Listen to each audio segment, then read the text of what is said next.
to understand that he's in a I tell a story tight about position. how he said he was so, And- he knew he was going to win. And he said, now when we win, he said, I want you to run my election in Maryland, my campaign in Maryland. He said, but when we win, I know people are going to challenge us and all that. So he says, I want everything done right. So I want you to set up a meeting with with people from the state and your best friends, create a committee called Marylanders for Obama. So we called a meeting one Sunday, and the meeting was called for about 5:30 in the afternoon on a Sunday after the football game was over and whatever. And so around about, I think the meeting was 5:30, about 6 o'clock, nobody had showed up. And then at about 6:15, nobody had showed up. And at 6:30, I started the meeting. And there was just one person in the meeting.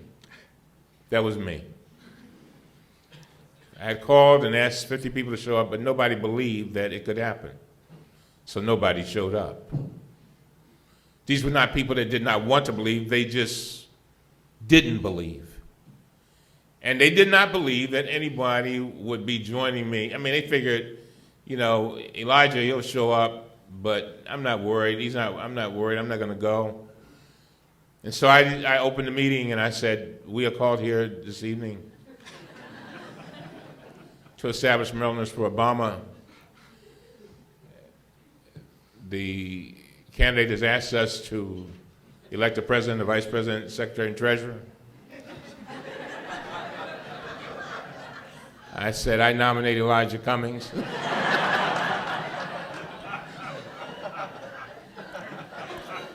I said, I hereby close the nominations. Anybody objecting? No.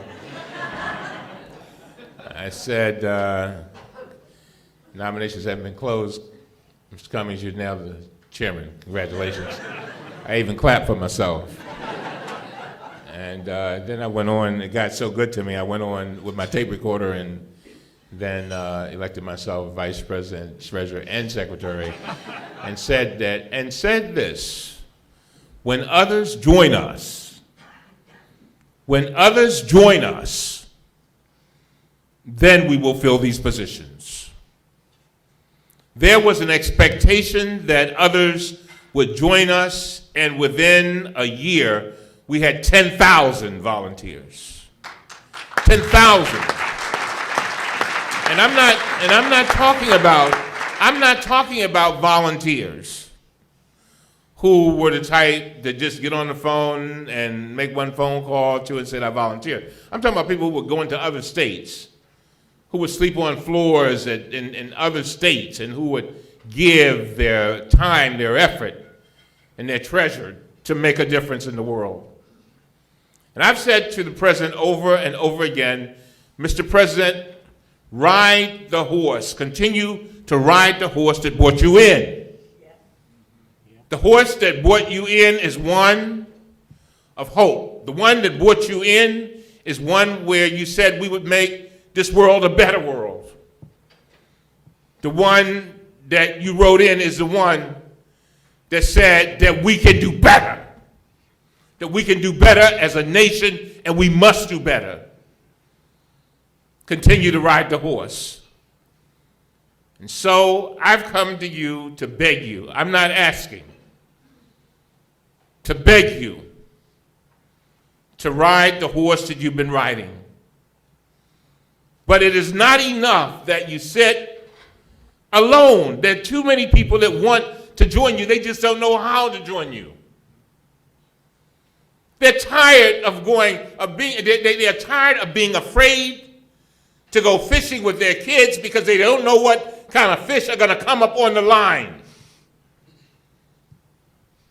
They're tired of reading about water that's not safe to drink. They're tired of it. But they don't know how to help to make a difference. And some of them, expectations are so low that they don't expect to be able to accomplish anything. Yes. That's why you are so very important. That's why when you can come out here on a Monday morning, I guess all y'all got jobs. Come out here on a Monday morning in the cold to talk about the Chesapeake Bay and making the world a better place, you've got something that we need. And that's why I emphasize we have to hear from you. And do not be distracted. There's so many people that allow things to distract them. Don't forget what I said. We've got to be about effectiveness and efficiency. Somebody called me this morning and said, "Did you want to be on MSNBC this morning?" It's to talk about Reed's comments. I said, no. I said, you know why I don't want to go on? I said, because I got too much to do. I've got a little bit of time to act in. I don't know when. I don't know how long.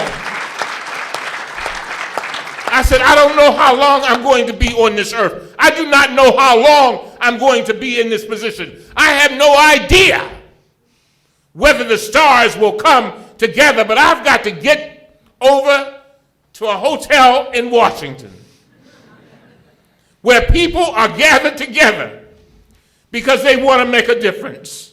They want to make a difference for 300 million people who live in this country. They want to make a difference for children to be able to drink decent water and not have to go around buying water that's more expensive than gas.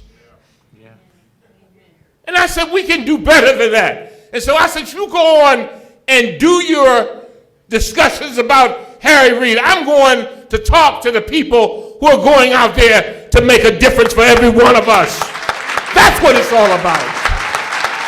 And so, Doug is right. Doug is right. Doug was right. I'm glad he gave it. I've never heard that introduction, Doug. But Doug is right.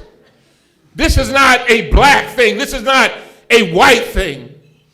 This is about all of us. And it's not just all about just us in this country. This is about all of us. This must be a movement. It is not enough that it be a campaign for just this one thing. This coalition has to grow and grow and grow. And so you'll move from 200 or 300 in a room to a time when there would be no place in this hotel or the convention center that will hold us, because that's how urgent this moment is. But ladies and gentlemen, there's a poem that I love so much, and I close with this. It says, I only have a minute. 60 seconds in it, forced upon me, I did not choose it. But I know that I must use it. Suffer if I abuse it. Only a tiny little minute, but eternity is in it. This is the minute that we have. The people who you are sitting with at that table today, the ones that are in this room, this is our army. My mother and father, who only had a second grade education, but my mother used to sing the song. She says, we are soldiers in the army. We have to fight, although we have to cry. We have to hold up the bloodstained banner. We have to hold it up until we die. And so go out there. You are the army. You are the army. You are the army. Go out there and do what needs to be done. And I promise you, you've got a partner in this congressman and many, many others. May God bless you. Thank you.